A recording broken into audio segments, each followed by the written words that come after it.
Hello, Lottie-Dahs and national spectators, and welcome back to part 2 of our special with the Bay City Independents. We had a great time. I had a great time listening to my friends here, telling stories, telling about their involvement and when they first became members of the team and their origin stories with this. We had great times. But I wanted to ask them a few questions about the team specifically and about vintage baseball on a bigger, grander scale. So hopefully we'll get some answers to that. Hopefully we'll figure out the mystery of Jamie Johnson and what happened to him. Hopefully he's found, but we'll have some great stories along the way with it here. So hope you enjoyed part 2 of the Lottie-Dah Times special. Featuring the Bay City Independents. Enjoy. So I want to ask you guys. Well, actually, let me throw it to you this way here. Since they just got mentioned, Bay City's growing, it's improving, and then another team from the Thumb shows up. Saginaw, the Old Golds appear on the horizon here. What is the realization when because the Old Golds come? I think it's just 08 or 7 something right around 07 08 something right there. Yeah, something like that. They come in and now for many of us outside of the Thumb area here, we look at you two as neighbors. However close you may actually see yourself, everybody else saw you two as neighbors. How did you guys perceive Saginaw when they first started and as they start to grow, and kind of in a sense how you're almost, and it seems like a rivalry, like you guys were always facing one another in big time high pressure games and such? Help walk us through that process there. Sean, you've been there since pre-Saginaw. What was it like watching the Old Golds start? I think one of the biggest things was they came on and they were on fire. I mean, I think the biggest thing, they have outstanding athletes and they took to the game quickly. And there's ever a moment when other clubs can bring out the best in you, they certainly did, because they were competitive. They wanted to play the game. And we obviously had some experience in terms of matches. So when we first started playing against the Old Golds in 07, like May of 07, we had an exhibition match with them at Ojibwe Island, and it was a way to show the Saginaw community and the Old Golds at the time that were getting started, just what this vintage game is all about. So, they had reached out to Cap Johnson and just again asked how they could get started. And we played that match in May, and we had local newspapers out there and nice write up about it. So it was a good community opportunity. We won that match pretty fairly. Squarely as well. I mean, it was a good match, and it was, I think for them it was they had a lot of interested members. So the call out to be part of the club generated a lot of interest, and so that's what we saw. So we, it's 07. We've got our guys. We're ready to go, ready to play, and there's a group of, I want to say 30 to 40. I mean, they really had some interested people. And then, so the following season, so when the 08 season started, it was a different look. I mean, it was just a different look all the way around. There were a few members that we remembered from that match. And then, and again, we were playing baseball, and they were tough, and they were ready to play, and they made sure they just made sure anytime they played Bay City, because those that were at that match in May, they wanted to. There weren't many. They wanted to get us. So but I think it brought out the best. And to be honest with you, there's a good number of guys on that club that we're still good friends with. Some of us may have known or played against some of the old golds in some way, shape, or form with softball and whatnot. And so there are some good connections that were there. So you still get to play in that capacity, get to play the sport and see them in that. But they were really good right away, and then they just maintained. And so it was a matter of, like, for us, that we, are we able to keep up? But we also were going to make sure we're gonna still play Bay City, gentlemanly. We're going to comport ourselves when we go places. We're going to make sure we represent the community. However other clubs dictated the play or whatever it was.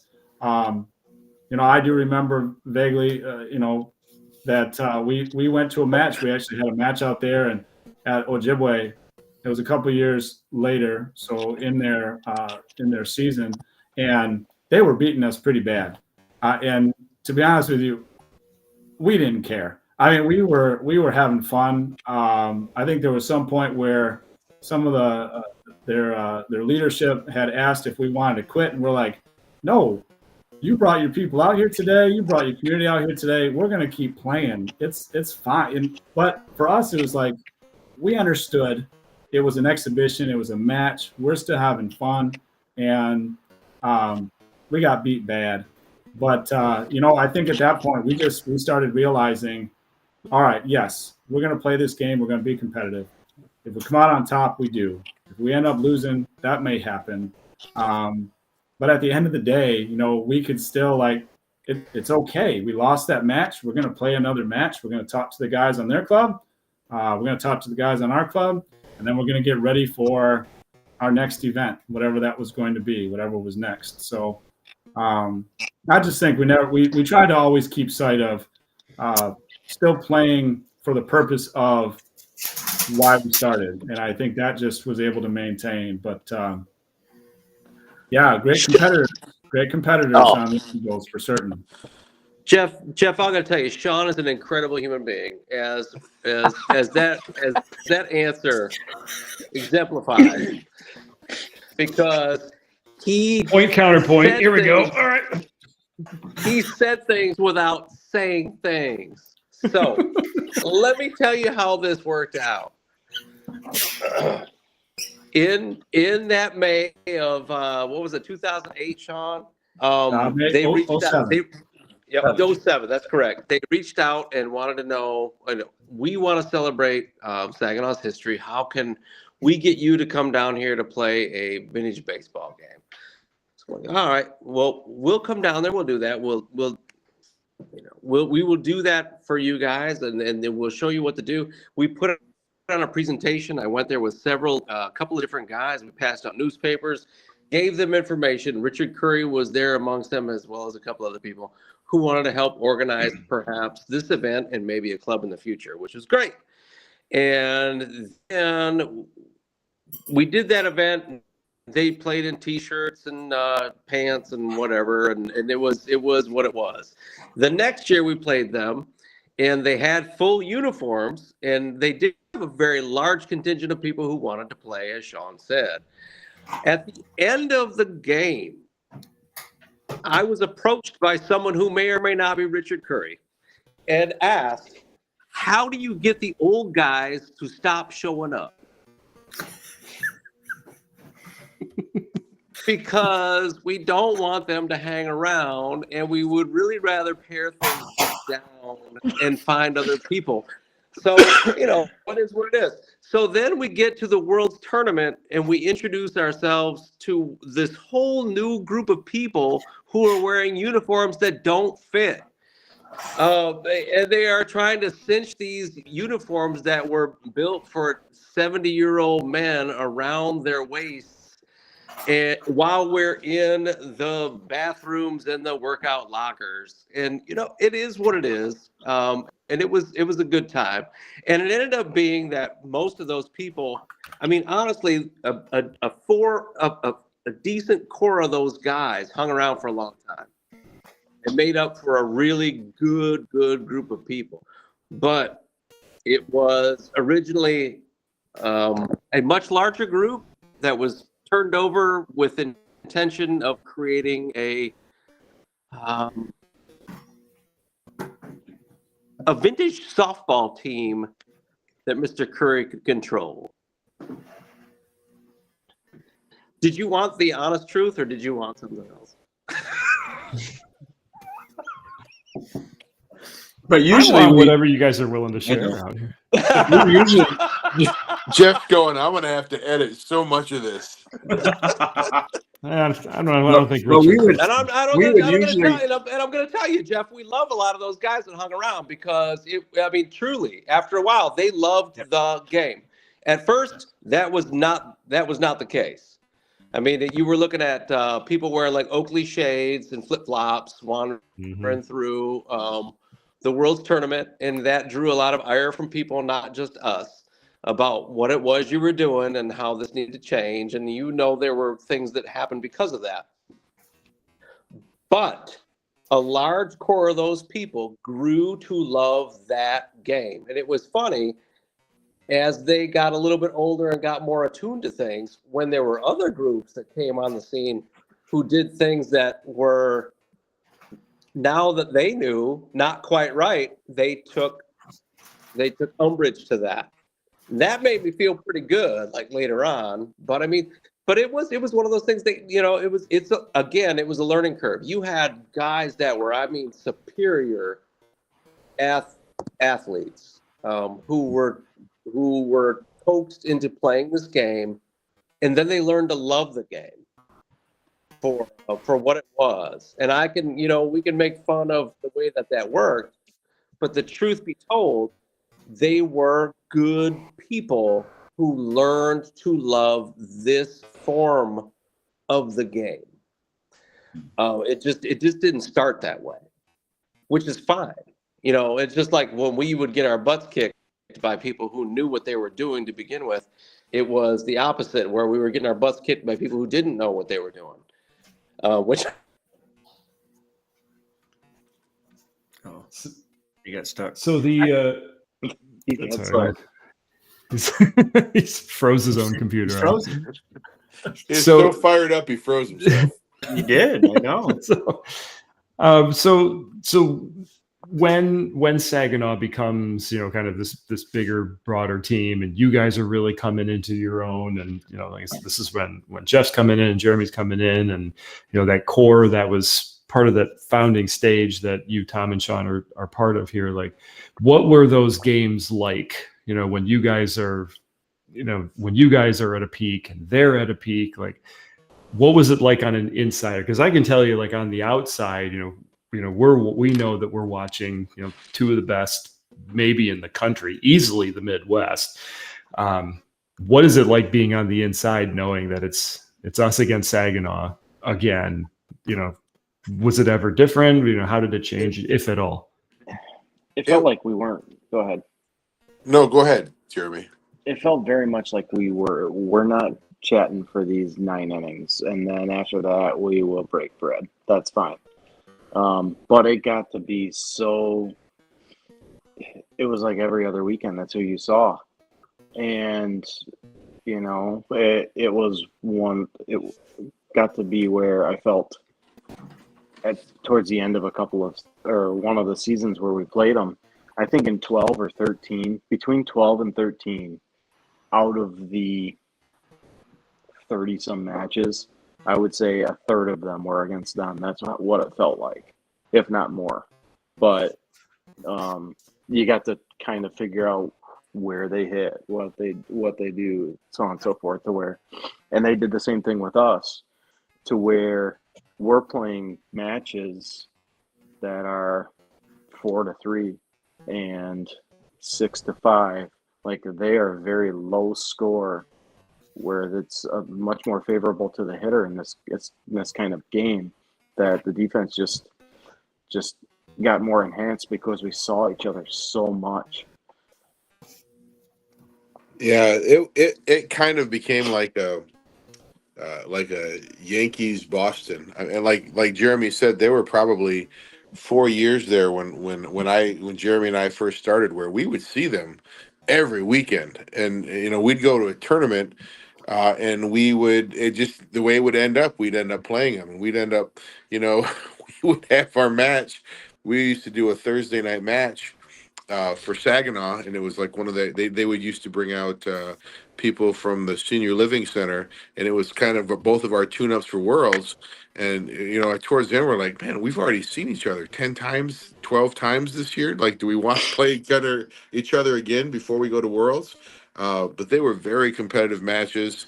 There was and there was frustration, I think, sometimes on my point, because one of the things that I'm very thankful, Jamie was really big when I first got into it about, we do this right, we're going to play this right, this is not softball, this is not baseball, you're not going to talk trash, you're not going to and so, like, we're going to be very competitive, but we're going to do it right.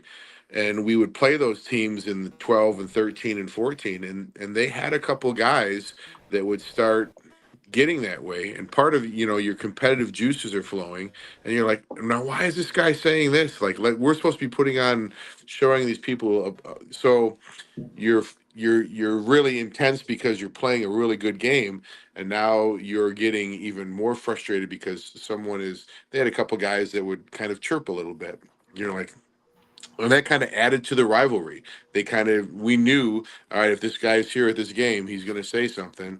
And so like Jeremy said, there was tension. And for the most part, 95% of the time, it was great. We got along great with everyone, but if a couple of those guys would show up, there would always be some tension, and it would get broken up by the end of the game. But though it made for some of the most intense games, and pressure packed games that I've ever been part of.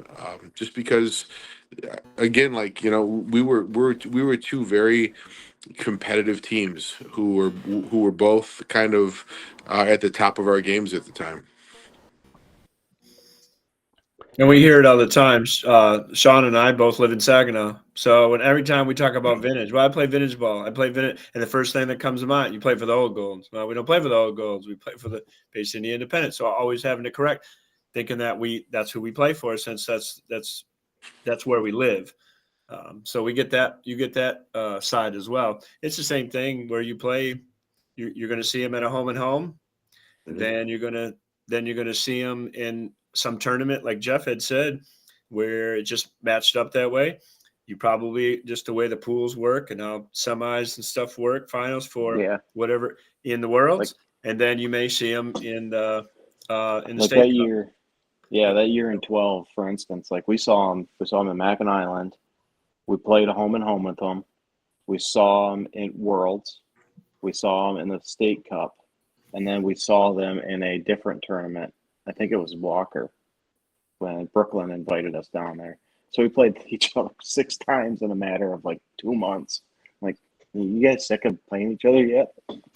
And it was always a no because of the high competitiveness. But the other one is trying to find clubs that are competitive, and it's easier.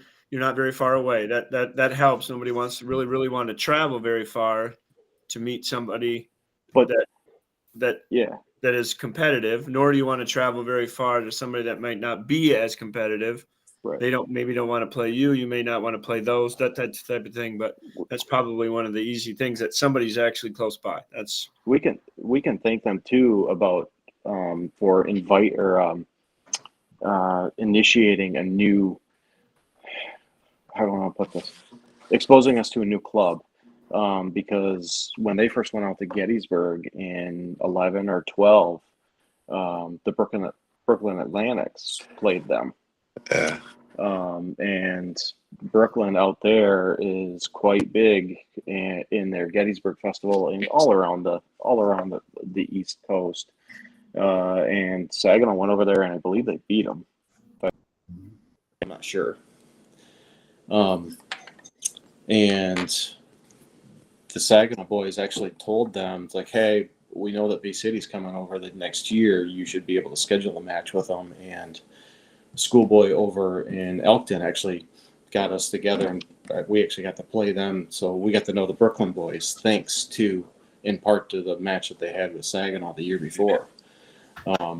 So that got to be another gig in which I don't know how they ended up. I think a couple of years after that, Jeff, they ended up over at the Worlds, and we played Brooklyn again at the Worlds because of the two times that they got to meet us and they got to meet the Golds. So that they got to treat themselves to a little bit of how we play it in the Midwest. And they travel really well, for teams that they would be coming a long, long way, but they do come out fairly regularly to us. And I wish, other than Gettysburg, I wish we could kind of repay them a little bit better in that regard. To get back to the 20th anniversary theme, in connection with that, and Graham, I'll kind of bring you into this, a little bit more. You coming in towards the end of the Bay City Saginaw run. Were you aware of this, rivalry of sorts with the Golds, and did you jump in with both feet as it were? I think I was aware more as time went on. That initial match, I didn't know anything at all. I was just there to not be the weak guy on the team.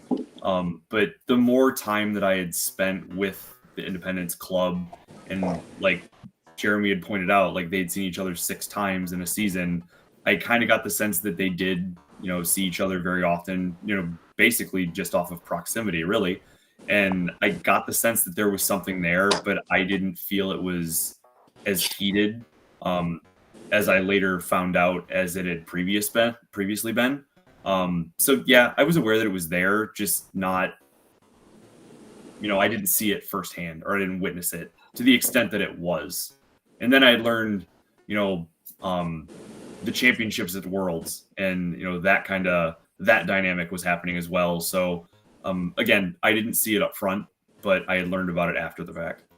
Yeah, unfortunately for Graham, because I mean those, whatever we say about like how they were, those were some of the most fun matches that I was ever a part of, because there was a lot of competition, there was intensity, it was a fun to be a part of. Unfortunately, by the time Graham joined us, Saginaw was kind of at a stage where they would play in the Worlds and they would play in the States, and they would have these really good rosters. But that was about the time where they were, if it wasn't a major tournament, they really struggled to find players. And they had people, they were always trying to pick people up, or 2 of their mainstays, Heidi and Ducky, would play more matches than most of the guys would play, their big guys that they would bring in for the Worlds and States. So, by the time Graham came in, they were kind of having trouble filling their roster for the non-tournament games. And that's unfortunate, because it kind of robbed him from some of those great matchups that we would have throughout the early teens. So, I'm hoping that Jamie is thawing right now, because I wanted to ask you, I got 2 last questions before we wrap it together here, and that is kind of the leadership transition. Jamie's runs the team, from the cradle, but then hands it over to you, Jeff, and then Jeff handing it to Graham here. What was that like? And I'll to you guys who knew Jamie from a long time to it. What's Jamie's process of going through about handing off, in a sense, his project and to have somebody else carry it on. What's he going through, and what are your thoughts about carrying it on? Well, I really strong armed him. I said, "Listen, you're getting old. You need to step aside." No, he came to me originally and started talking about it. He had other interests and he had things that he wanted to get in. Jamie is one of those guys that wants to, if he's going to do something, he's going to put everything he has into it. And if he can't put everything he has into it, he's going to, that's when we started talking about passing it along. And it was something that we had conversations with. He knew that I had fallen in love with the game from the get-go. And I was fortunate enough. He probably talked to Tomcat and Sean, and they said, "I don't want no part of this. We just want to play." Because I remember having similar conversations with Sean and Tomcat before I was lucky enough to coax Graham into doing it. But I think Jamie, he has a passion for the game, and I think when it was to the point where, for him, I think and I can't speak for him, but for him, for his process, I really believe, like, if he believed, if I'm not going to put everything into this, I don't want to. He didn't want to not do justice to it. Does that make sense? He wanted to, and when he was the captain, like, as someone who played for him, you were going to do it the right way. He was going to have everything organized. He was going to be a leader, as a speaker for the game, as someone who knew how to get the crowd involved, loved the history. Everything that I know about the history of the Bay City Independence is because of me talking to Jamie. It's not like I didn't have to go out and do a whole bunch of extra. The man is a walking thesaurus of not just vintage baseball, but specifically the Bay City history of baseball. And I'm so fortunate that I was able to experience that with him. And it was an honor when he asked, do you want to continue on with this team? I've looked at this. I've said it. I said it earlier. From the first year I played, I would tell people that this is the best experience as a ball team that I've ever had, and to have an opportunity with some role of leadership in that family that we've become. It's one of the bigger honors in my sports career, to be able to say that I was the captain of the Bay City Independence. I mean, that's huge for me. But it's always also too, though, like a family. Even in leadership, I could talk to Tom, I could talk to Sean, I could talk to Kid. Like, whenever it was nothing where you're not, you don't have to go up there and make leadership role. It's not anything. We worked as a family. We would talk things out. I know I used Tom because he's actually older than me. He doesn't look like it, but he is. But I would use Tom as a sounding board all the time. Hey, here's something that I'm thinking about. What do you think? And it's such a great, relaxed group of guys that all moving in the same direction, all wanting the same thing for our club. And that's what we are. We're a club. We're not just a May to October thing. We see each other, we talk, we get together all year round, and that's what makes the leadership, being a captain, not only an honor but easy, because you have guys that are invested into this club. They want to be a part of it. Yeah, Graham, did you feel that same love when you were asked to take the helm? I felt apprehension more than anything else. If I'm being totally honest, up front, I felt more apprehension than any other emotion. I hadn't been on the club that long, and I still felt like I was trying to make my mark, or carve out my niche. And then to be asked to be the captain of it, imposter syndrome struck quite heavily, because some of these guys have been playing ball longer than I've been alive. And so who am I to be the one to lead them onto the field, But after several conversations and Jeff going, "Are you going to take it? You going to take it? You're going to take it, right? You're going to take it." He did wear me down, and I did. But like, talk about shoes to fill and big shoes to fill. There's only been 2 other captains previous to me, and now I've been handed this thing that is now going on 20 seasons. Like, I don't take that lightly. And I'm trying to do both Jeff and Jamie, trying to do them proud and, do the rest of the guys proud and do it some justice by continuing that on. But I'm proud now that I've, grown more comfortable with it. I'm very honored now that I'm more comfortable with it, but up front, I had the coldest of cold feet. And let me interject, Jeff, by saying that Graham has done a phenomenal job. I could not be more proud of him. He is someone who has carried the torch. He has the passion that I knew that he had, and he has done a phenomenal job, and I could not be happier. And he is not allowed to give up this job for at least another 10 to 15 years. So you're saying that you strong-armed Jamie to take the gig, and then you strong-armed Graham to give it away? I have You strong realize arms. what he Big arms. I have big arms. I'm a silverback. Come on. Thank you, Jeff. So guys, we'll kind of wrap up on this here. It's been 20 years, since the beginning, and hopefully it's another 20 and beyond for for the future, for future generations of Bay City area ball players, for something for them to be able to play and continue forth. But you've all got, you've still got gas in the tank. There's still games to be played. Yes, you do. Yes, you do, Jeff. Unless you've run out of things to strong arm people about. Good plug. Good plug. Yes. What if you had to, looking back, on 20 years of the team as a whole, and you all are, a significant part of that 20 years. What's one game or tournament or moment or something that you would look at and say, if that's going to be, the thing that I remember most about being an independent baseball club member, it would be this. What would that be?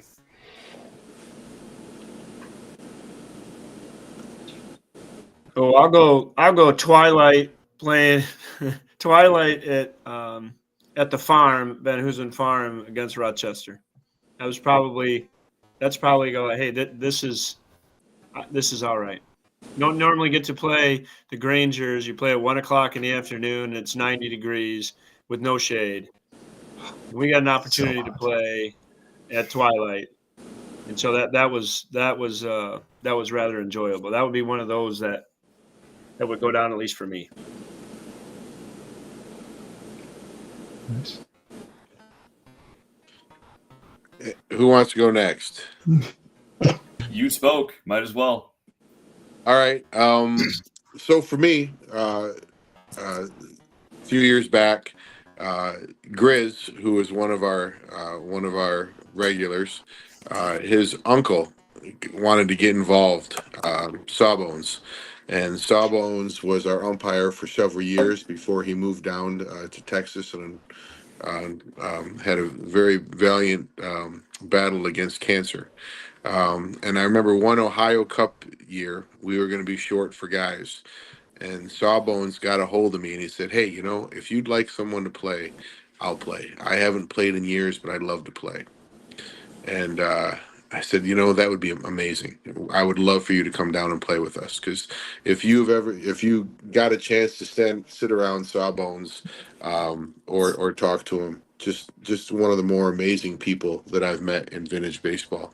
And we got down to the down to the Ohio Cup, and we were playing, and he's at second base. And the first inning, someone hits a line drive and he sticks his hand out in front of it. And it hits him and he drops it. But he picks the ball up and he throws it to first and the guy's out. And about two or three, and I'm playing third, and about 2 or 3 batters later, from second base in the middle of the at bat, he goes, "Hey, Silverback, my hand's supposed to be turning purple." And I said, "Can you still squeeze your fingers?" And he goes, "Yeah, I can." I said, "You'll be good. Rub some dirt on it." He goes, "Okay." And didn't say another word the rest of the game. And after we got done with that game, we got in our little huddle, and he came and he said, "Hey, do you mind if I say something?" I said, "Go ahead, man." And we called him Parsons that weekend. He wanted to have a different name for when he played. And he talked about what playing meant to him and how amazing it was to take the field, and the glint in his eye. And I saw the love of a kid playing baseball with his friends, and that was one of the that was the most powerful moment I had in vintage baseball. And he played the rest of the weekend for us. Just a phenomenal, and we were joking about it because he was a dentist, and he's like, "Oh, my wife is going to kill me because I hurt my hand and I'm not going to be able to work on my page." But then he would start playing ball, and he had that glint in his eye of a kid playing baseball, and I will never forget that. It was one of it was not just of baseball, one of my best sports memories I've ever had. I'm so honored and so privileged to have the opportunity to not only have him be a part of our program as the umpire, but also to play that one weekend with us as Parsons. And that's a very special memory for me. Nice. I'll jump in. I think it was 3 seasons ago now. We took a trip down to the Field of Dreams and played in Dyersville. And I told you, my brother got me into playing this. So, playing with him is pretty commonplace for me, except this season he's no longer on the club for a job. But our dad took the field with us at Field of Dreams. So it was myself behind the plate, Twigs out in center, and then our dad playing second. And I just kind of took that extra second to take stock of the whole situation. Like, this is the whole crux of the movie. And here we are doing it on the movie set, like together. That feels pretty rare and pretty special. So that's mine. You had a catch at Field of Dreams. Had a catch. And he actually got on base. Did he not? He did. Yeah, he did. I hope He did get on I hope base. he watches this and actually goes all the way to the end just to make sure I said that. Because he wanted everybody to know I got on base. He makes a point to tell everybody, I got on base. And then he asked for a runner. Jeff, is there any way you can move that to the front of the interview? Because I don't know that Michael has the stamina to watch the whole thing. I'll give him the timestamp. It's fine.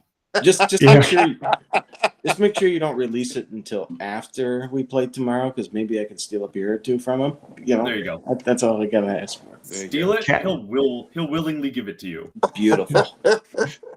CapCut does wonderful things. So yeah, in our big, like when we were talking our 12, 13, 14, 15, when we were kind of in our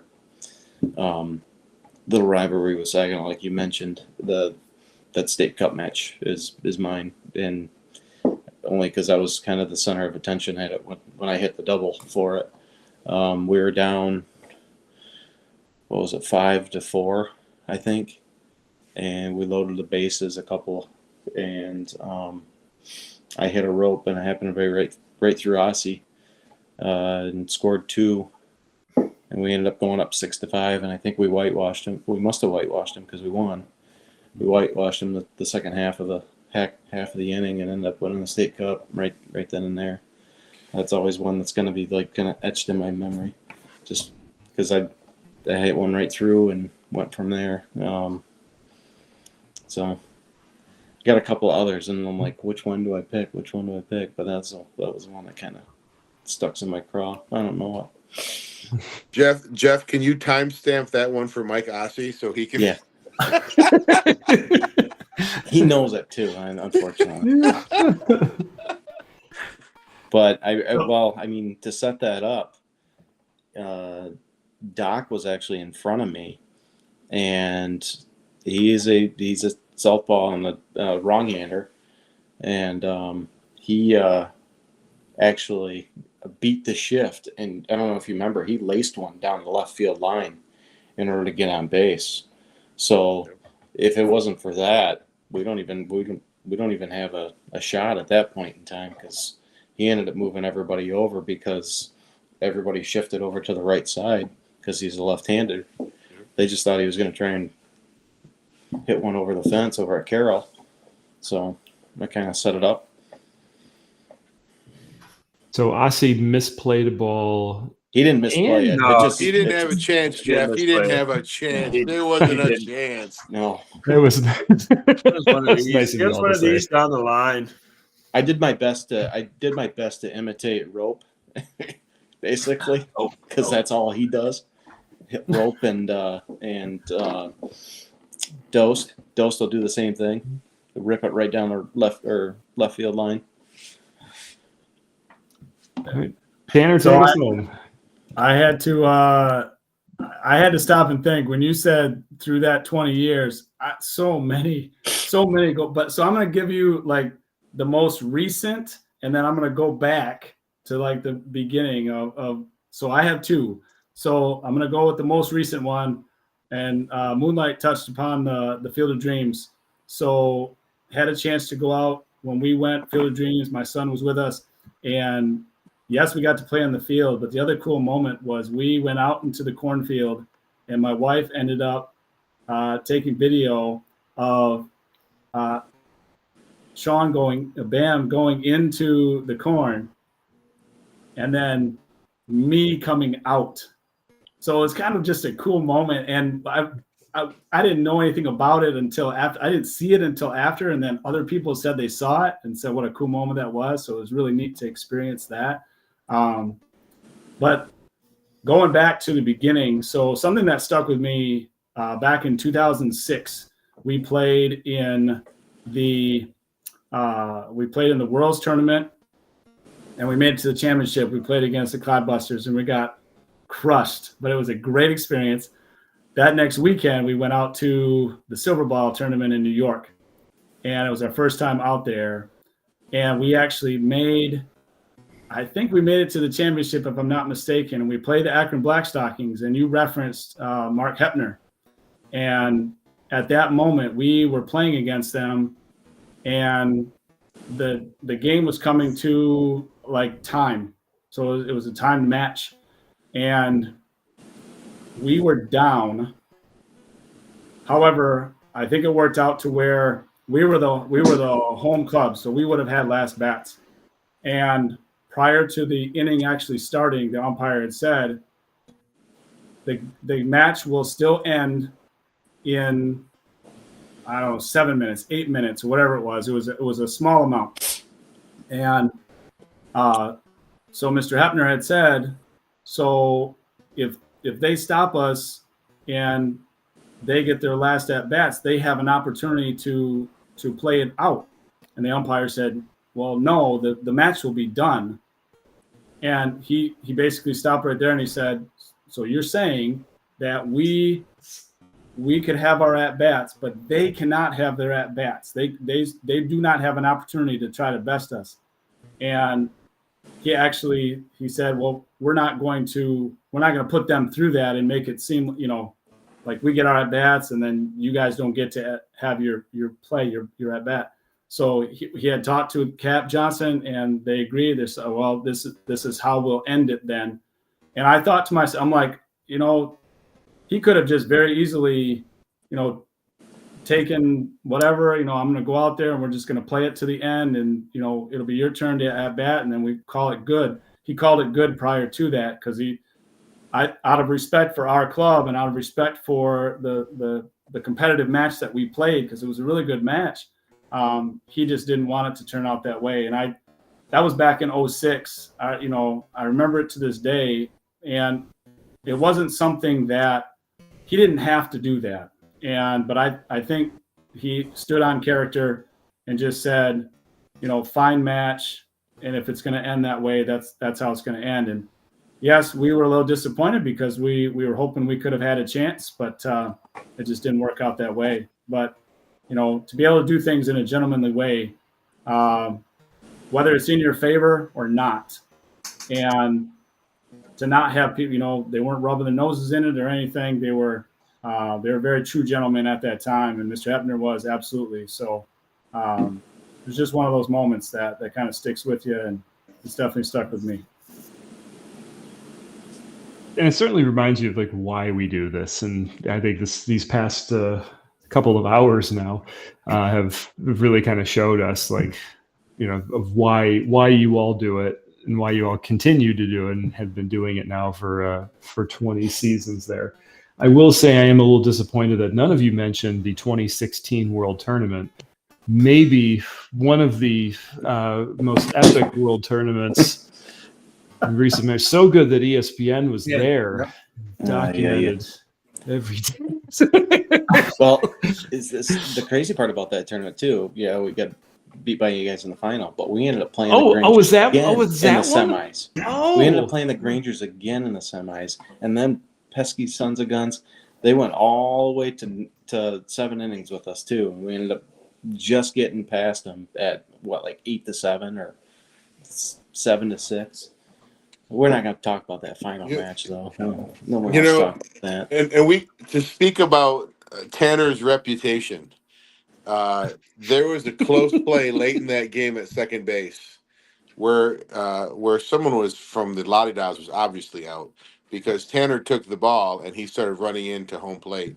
And that guy called for a judgment, which he's not supposed to do because only the captain is supposed to do that.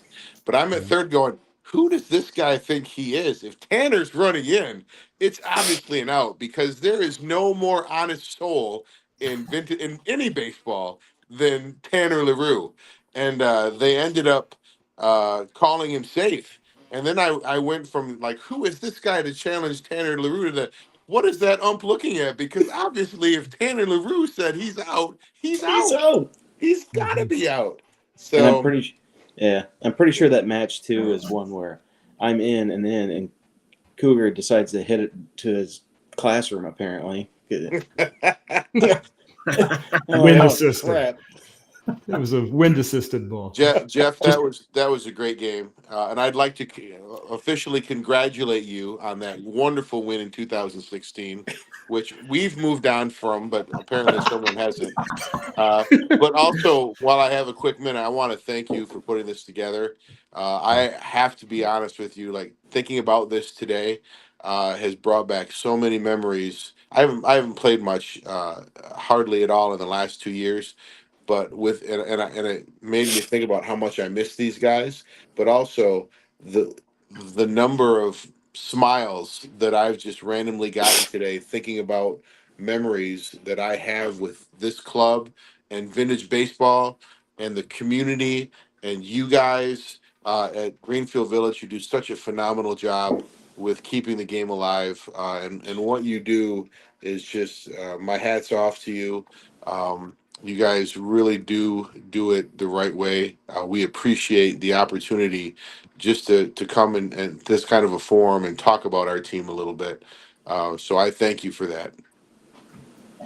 Well, I mean, it's my pleasure to do. I mean, you've been a big part of our seasons, and for 20 years now, and we can't put on the program that we do at Greenfield Village without the help of outside clubs. And there are a few that are on the do not return list, and you guys are never going to be on that list. You, as Jamie mentioned, as you all mentioned, like there's a right way to play the game. Wins and losses are going to happen. They're going to be a part of part of what we do. You'd like to win, but if you don't, then oh well, on to the next one. But if you keep the right character and you keep the right spirit, then you're going to have a long career in vintage baseball. And so it's definitely about the character, that you show, when nobody's looking. But thankfully, we got a lot of people looking at us, and they see what we're doing good. But I appreciate the words, and I appreciate you guys for sticking around with me here on a Friday night. It's a beautiful Friday night here, at least in Southeast Michigan. Here it's going to be getting into the 80s. So who knows what we're going to get for Michigan Cup, whether it's going to be frosty or so hot that we've got people throwing up at first base, which some of us remember that day. But I wish you guys luck. Striking well to tomorrow. Is it in Lansing or is it home? It's at home. It's at home. It's at home. Okay, so strike well and have a great time. And for me too, it was good to think back and revisit a lot of old memories and seeing you guys too. So much appreciated. And thank you for coming on. Thank you, Cougar. And Thanks, Cougar. Thanks, Thanks, Cougar. Cougar. Appreciate you.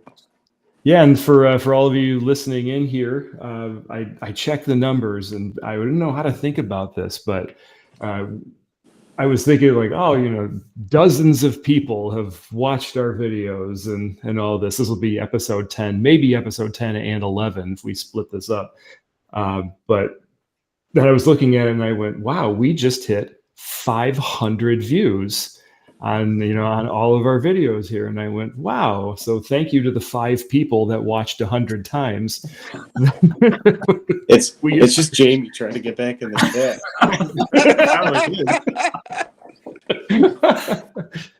Oh yeah, we'll send them a fruit basket.